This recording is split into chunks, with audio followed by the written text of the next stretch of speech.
Hello, and welcome back to the podcast where you are invited for lighthearted conversations about things that matter as you seek to live your most meaningful, beautiful, and joyful life.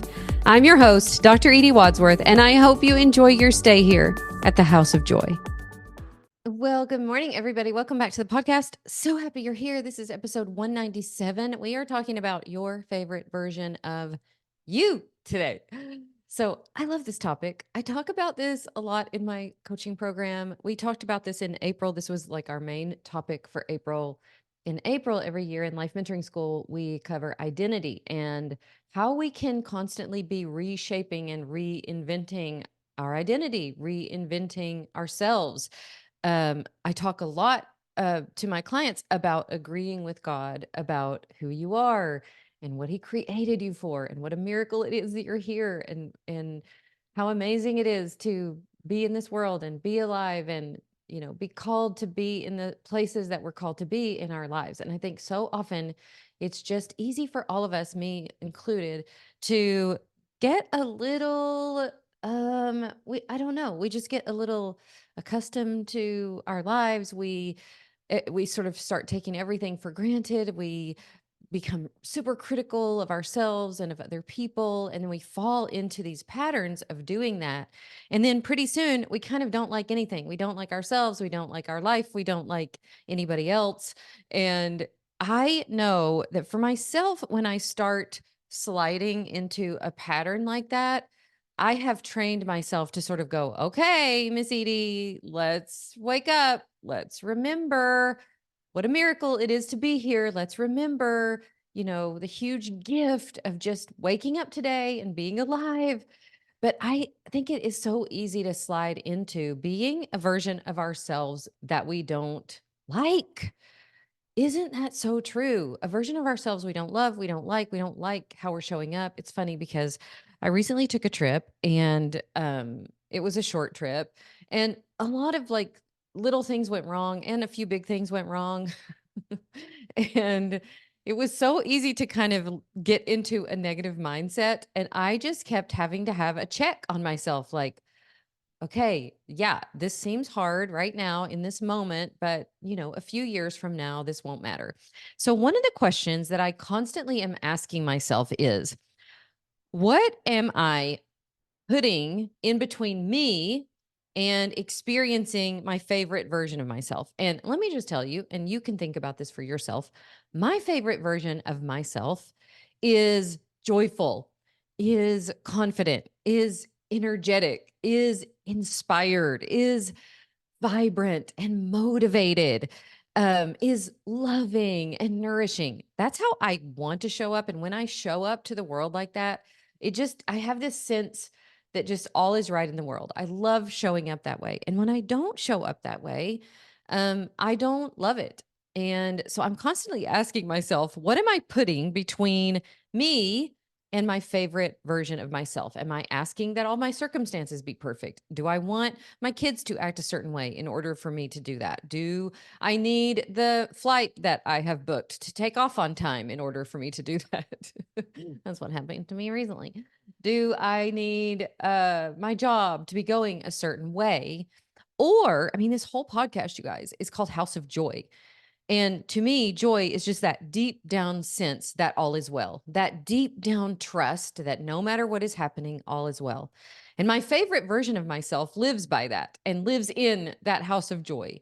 And obviously, we're humans. And so often we don't. And so often the circumstances of life are really hard. And so often we do have things that happen where we want to be sad or we want to be frustrated. But I'm constantly asking myself, do I want to stay there? Or do I want to show up in this way that I love to show up in the world? And what is keeping me from it? So, there were several things that happened on this trip that I was just like, oh, interesting that my brain wants to go to this negative place, or that my brain keeps trying to focus on everything that's wrong.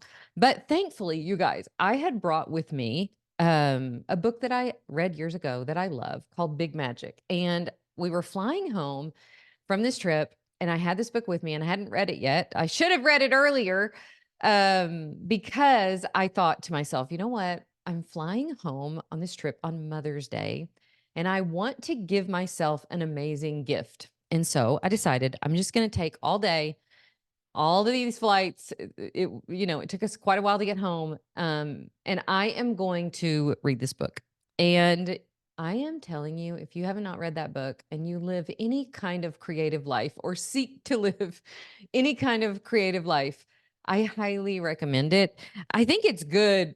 It's a great book to read to just sort of jar you awake to the blessings that are everywhere in your life, but especially if you do something like I do, where you work from home and you have your own business or whatever.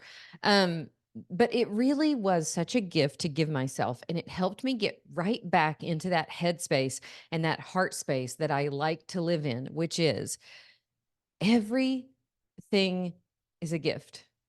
If we decide to look at life as one big giant miracle, and we decide to approach it with wonder and curiosity and awe, instead of always demanding that in order for us to feel that way, everything has to line up perfectly the way we want. Because a lot of times, if we live that way, we're never going to experience joy. We're never going to live in that place of being that favorite version of ourselves.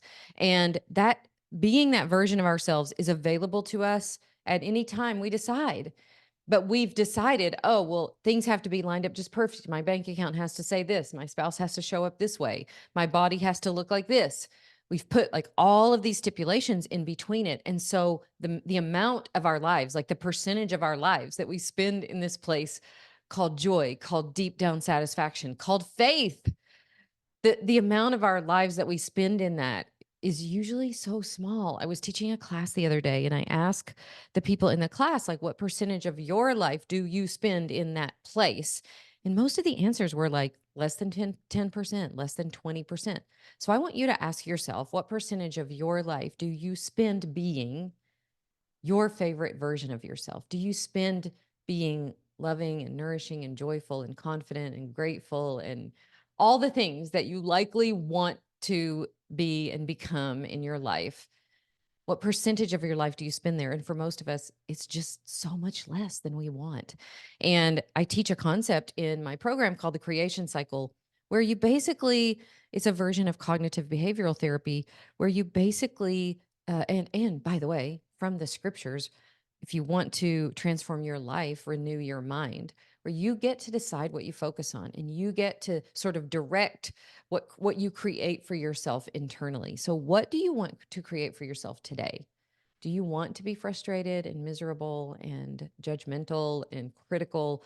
Or do you want to open your heart up to all of the miracles that are around you, to the joy that's there, to the gratitude that is waiting for you, to the love that overtakes you? Do you want to open yourself up to that? And if you do, ask yourself, what am I holding in between me and that experience? What am I making a stipulation? What conditions am I placing on my experience of love and joy in the world? And ask yourself, is it worth it? Is it worth it to hold that thing up in between the experience that I really want to have, the version of myself that I want to show up to my life every single day? So I had to ask myself that question, you guys, because I just found that there were so many reasons for me to slide into negativity. And I don't want to do that. I want to experience sadness when there is true sadness. I want to grieve when there is a reason to grieve. I want to experience all of the emotions, but I also want to ask myself, am I giving myself the benefit of what God has allowed for all of us to experience, that deep down satisfaction, that deep down belief and faith that all is well? Okay. I love you so much. I hope that helps inspire you to have a great day and a great week. And I hope that you will remove the conditions that you have placed between you and your favorite version of yourself. All right. I'll see you next time. Bye.